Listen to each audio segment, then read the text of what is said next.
of the current realities that our residents are facing right now. 1 in 7 Georgians face food insecurity, and right now, many of our Gwinnett families are bracing for the impact of disruptions to federal nutrition programs and assistance programs. When these service suspensions go into effect tomorrow, more than 90,000 Gwinnetians who rely on SNAP will temporarily lose access to this life-saving safety net. That's in addition to the federal employees who have been going without pay. These are immediate pressing needs that cannot be ignored, and the demand for local resources will only increase as the federal shutdown continues. So in response, I've asked our team to dig deep and find every way possible to stretch local resources to help those most affected, and they stepped up. We've identified $250,000 in funding that will redirect to support to our local co-ops across the county. And using our existing contracts, we'll purchase high-demand food items, hygiene items, and essentials like soup, flour, peanut butter, dish detergent, and trash bags, and more. These items will be distributed to 6 trusted partners that collectively serve all of Gwinnett County's zip codes. And they include the Lawrenceville Co-op, the Lilburn Co-op, the Duluth Co-op, North Gwinnett Co-op, Southeast Gwinnett Co-op, and Neighborhood Cooperative Ministries in Norcross. These co-ops have long been on the front lines, providing not only food, but also wraparound services, from employment and housing support to financial counseling and personal care items. In addition to this budget allocation, we are also ramping up county food distributions beginning Tuesday at Lenora Park. And on Thursday, Sheriff Kibo Taylor will host his signature Thanksgiving food giveaway from 11 a.m. to 4 p.m. at the Gwinnett County Fairgrounds. And I see that we also have Chief Cleo Atwater, who is also here and can speak more about that event. Now, at this time, I'd like to turn it over to Lindsay Jorstad to share more details about our food security efforts. So please help me welcome our Community Services Director, Lindsay Jorstad.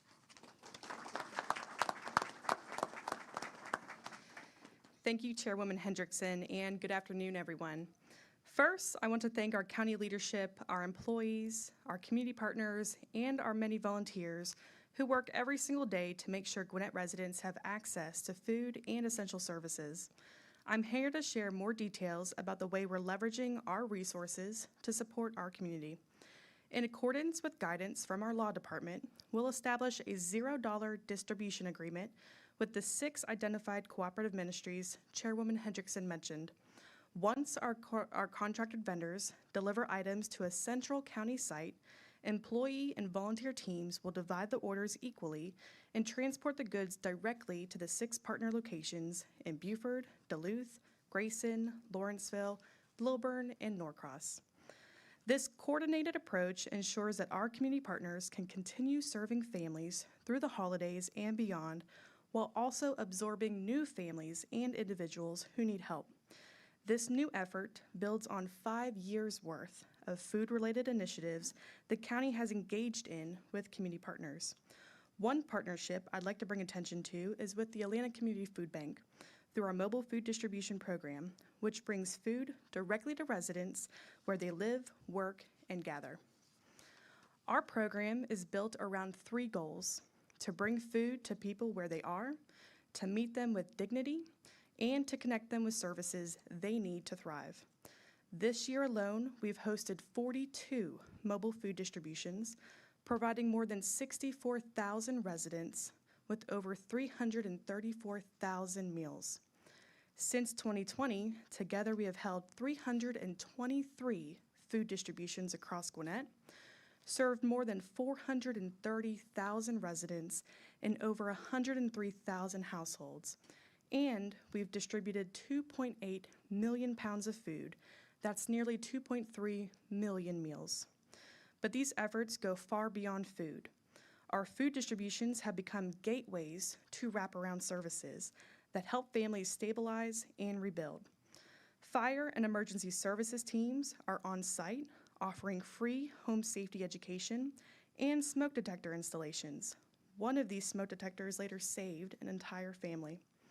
Water Resources Assistance Program, or WRAP, helps families repair plumbing and install water-saving fixtures.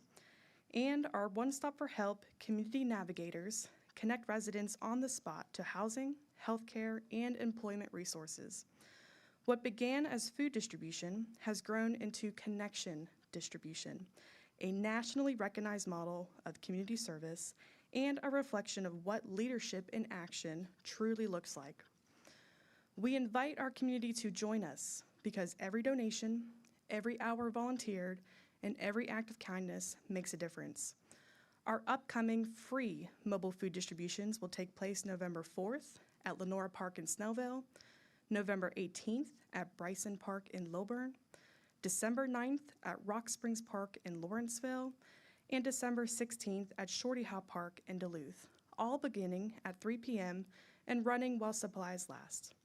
Just this week, this past Tuesday, at Best Friend Park in Norcross, we served 701 households, our highest turnout this year. We sincerely thank the Atlanta Community Food Bank for their ongoing support in the Gwinnett community. For residents in need of food assistance or any type of general assistance, One Stop for Help community navigators are available 24/7 at 770-822-8850, and the Atlanta Community Food Bank's food pantry map at acfb.org can help locate nearby pantries. As we enter the holiday season, our teams will provide more than 6,750 meals to students in our county-operated after-school programs so that no child goes hungry during school breaks. And for our older adults, Gwinnett's Health and Human Services Division offers a home-delivered meal program for homebound, ill, or incapacitated seniors age 60 and older. Senior participants receive a 5-day supply of nutritious frozen meals delivered weekly by staff and volunteers. For more information, residents can call 678-377-4150. Before I step away, I want to remind us all that behind every statistic and number I shared is a story. It is a parent skipping dinner so their children can eat. It is a senior choosing between groceries and medicine or feeding their animal companion, and a working adult balancing care for both children and aging parents. These stories remind us that hunger isn't hopeless, it's solvable. So together, we're not just distributing food, we're delivering hope, dignity, and connection, one meal and one neighbor at a time. Thank you, and I'll turn it back over to Chairwoman Hendrickson. Thank you, Lindsay, and thank your team for your quick, compassionate response to this urgent need. Before we close, on behalf of the Board of Commissioners, we really want to issue a heartfelt plea, because we are doing our part. If you are able, please help us stock the shelves and keep them stocked. Match the county's efforts to deliver on the services and meet the need. We're setting up collection sites across the county for residents who can donate high-demand items, and we challenge our cities, our businesses, and our community partners to do the same. For details, contact Lindsay's team at 770-822-8833 or email communityservices@gwinnettcounty.com. We'll also share information at gwinnettcounty.com and our social media at GwinnettGov. Also, as the need continues to evolve, the county will be evaluating our existing resources to ensure that we're standing in the gap and that we're understanding where the needs need to be addressed. If you can't donate food or funds, please consider donating your time. Volunteers are needed at co-ops and at upcoming distribution events. County employees will also be joining these efforts through internal food drives and volunteer opportunities. So in closing, we know that no single organization can solve food insecurity alone, but together we can make a difference, and that's why we are asking our entire community to step up and help fill in the gap during this time of need. So with that, I thank you all for joining us. I thank everybody who has contributed to lead the charge in supporting a well-fed, healthy, and supported community, and we appreciate everyone who is joining us on this mission. Even the smallest donation can make a huge difference and impact for our neighbors in need. Thank you very much, and with that, we will now open it up for questions. Chairwoman, speaking with some of the co-ops, I they're expecting as many as 300, possibly additional people just on Monday. How far is this money going to be able to go to meet that kind of demand if it's, you want to play that by 6? So you can factor $250,000 investments divided across 6 co-ops, and we are going to be purchasing the food and making sure that that is divided among the 6 cooperative ministries equally and evenly.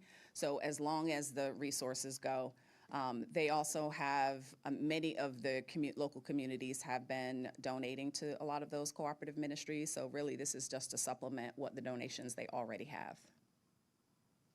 Do you think it'll be enough to get you through November? We don't know.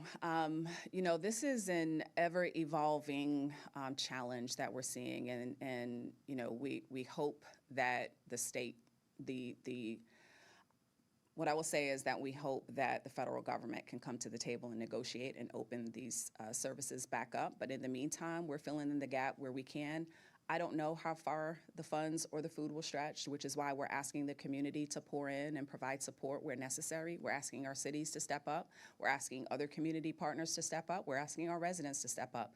Our entire employee base, we have 6,000 employees. We're going to have food collection sites at all of our various facilities around the county, and we are going to fill in the gap where it's needed. I don't know how far it's going to go, but we're doing our part to meet the need, and this is Gwinnett County's effort, and if there are other entities that wish to match what we're doing, this is our call to action. How serious is the urgency of this matter? My understanding there's like 1.4 million Georgians. So it's not just Gwinnett, it's across the entire state. A lot of people that are going to lose SNAP benefits. And as a result of that, at least what we've seen, and you may have seen this in Gwinnett, these places are being flooded now with more and more people that are showing up knowing that these benefits go away. So talk about the urgency of people in the community stepping up to donate and being able to get these funds and items to these co-ops quickly. Yeah, we are in a crisis situation right now. We've already experienced food insecurity even before the furloughs, even before the suspension of SNAP benefits. So the dire urgency is now, and it's severe. And many of the residents across the county, across the state, are really pouring in to support local nonprofit organizations, food cooperative ministries, food banks, and a lot of our food banks are seeing more numbers than they've ever seen. And it's a very urgent issue. It's one that requires an urgent response. This is, I would say, a state of emergency as it relates to food insecurity. And I'm thankful for the partners in the community organizations that are stepping up to fill in the gap. We're doing our part, as I've mentioned. I don't know how far the resources will go and will extend to, but we're going to continue to evaluate the need and evaluate this challenge as it continues to evolve. And we'll work with all of our providers, we'll work with our community partners, and continue to evaluate what resources we have to fill the gap as well. Can you talk about where the $250,000 is coming from? Yeah, so there are multiple sources of funding. During the summer meals program, we've had some additional funds that were left over, and rather than let that roll over into next year, we wanted to make sure that we leverage those funds to fill a need right now. And there are also other local sources that we've looked at internally through our budget.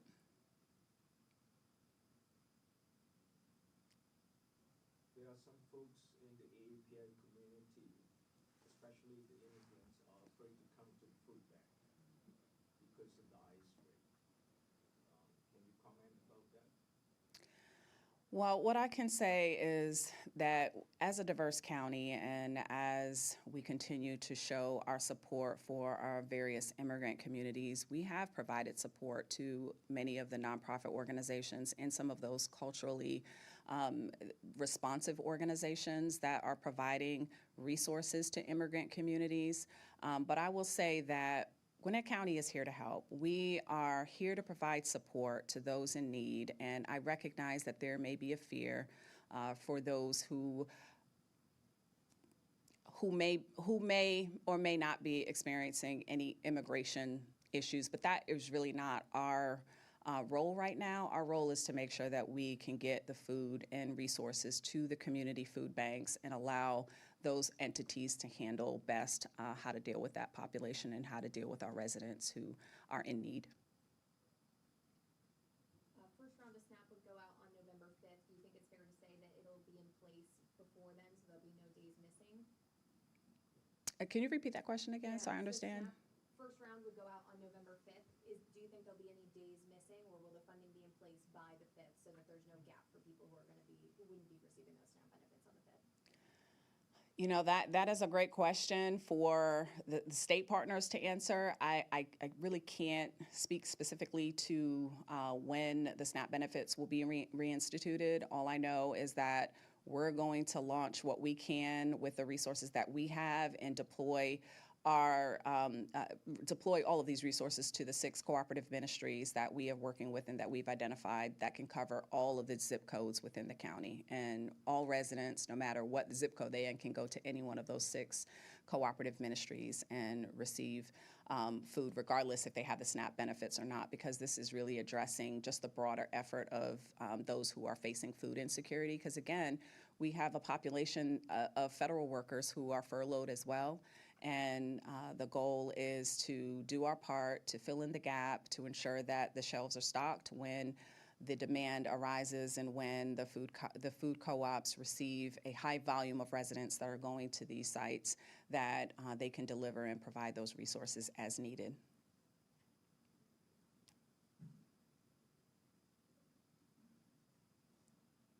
Any other questions? All right. Well, Lindsay, do you have anything else to add? All right. Well, with that, I appreciate everyone for coming out. Again, this is a collective effort, and I can't emphasize enough that this really takes all hands on deck, and we are challenging our community, our cities, our community partners to step up and assist with addressing this food insecurity issue in our community to really help our neighbors in need. So thank you again.